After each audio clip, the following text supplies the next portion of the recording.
Am I waiting for you? Or? Just a straight shot. I've been very much involved in Bosnia.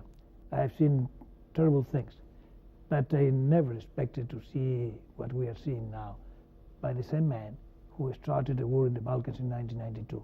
Yes, I cannot understand so much irrationality.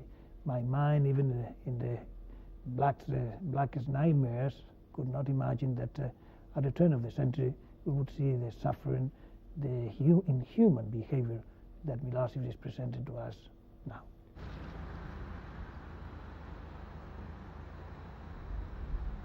I can only answer that question from a very personal note.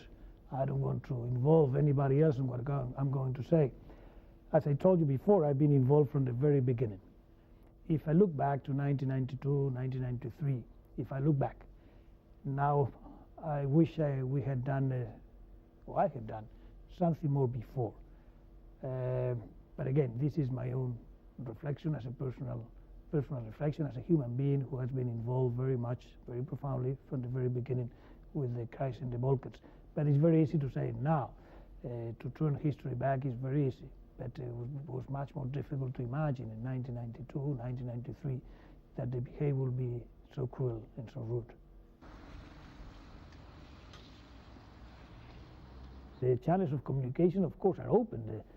He knows my telephone number, he knows the telephone number of the White House, he knows the telephone number of Mr. Blair, Mr. Chirac, Mr. Redder, and he wants to stop, he can stop immediately, he knows how to do it.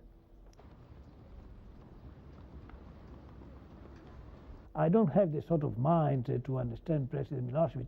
I try to be a rational man, and I think Milosevic is the opposite to that. Yeah, what kind of a man do you think he is, actually? Well, I think at this point he's an isolated man. Very isolated. Probably he doesn't have a knowledge of the reality, what is going around, and that is probably why he is behaving like that. It's a man with only concern about power, and he, in order to control power, he doesn't mind producing the tremendous damage, tremendous suffering that he is inflicting in people.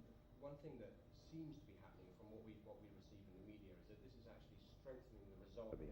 Well, I think that if, as I said, the Rambouillet agreement, if we continue keeping as a basis, and I think we should, it contains a clause in which Kosovo will be part of ex-Yugoslavia with a very profound self-government capabilities.